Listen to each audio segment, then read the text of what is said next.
Еліміз тәуелсіздік алған 1991 жылдан бері Ахмет Байтұрсынұлы атындағы Қостанай өңірлік университетінде қызмет жасап келем. Осы университеттен қарапайым оқытушылықтан проректор қызметінде аралығында лауазымына дейін қызмет атқардым. 1993 жылдан бастап ғылыммен айналысып, 1998 жылы кандидаттық диссертация, 2009 жылы докторлық диссертация қорғап, сол зерттеу жұмыстарының негізінде бірнеше монографиялар жарияладым. 1993 жылдан бастап ғылымға айналысқан кезінде алғашқы жазған мақалалардың бірі Ахмет Байтұрсынұлы туралы болатын. Міне сол уақыттан бері Ахмет тануға да өз шама шарқымызша үлес қосып келе жатырмыз. Соңғы жылдары Ахмет тану саласына күрделі бет бұрып, ұлы ағартушының 150 жылдық қарсаңында бірнеше монография және шетелдік рейтингілі журналдарға мақалалар жариялады. 2022 жылы Ахмет Байтұрсынов туралы серт деп аталатын монографиям және үш тілде жарық көрген ұстаз жолы атты ғылыми зерттеу еңбектеріміз жарық көріп, 2022 жылдың қорытындысы бойынша күлтегін сыйлығының лауреаты атағын алдым.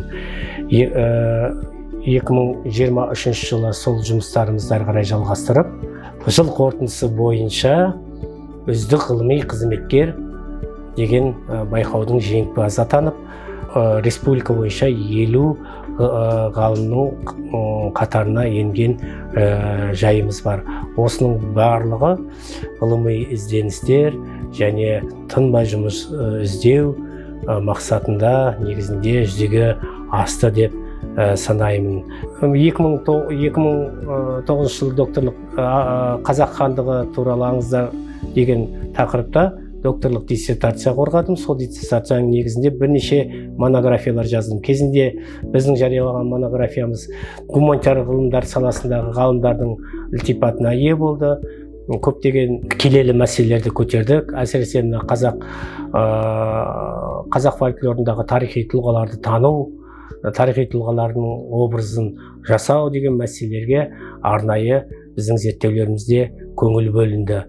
Бұдан кейін 2017 жылы рухани жаңғыру бағдарламасы жарияланған уақытта Ахмет Байтұрсынұлы тақырыбына қайта оралып, осы тақырыпта көптеген жұмыстар жасадық. Ахмет Байтұрсынұлына қатысты Орынбор кезеңі атты экспедиция Орынбор қаласына ұйымдастырдық. 22 жылы Түркияда, Стамбул қаласында өткен Ахмет Байтұрсынұлына арналған ғылыми конференцияда арнайы баяндама жасаған жайымыз да бар. соңғы кезде біздің елімізде ғылымға аса қатты көңіл бөлініп келе жатыр. Бұны біздер ғалымдар жақсы ілтипатпен, жақсы ниетпен, жақсы үмітпен қарсы алып отырмыз.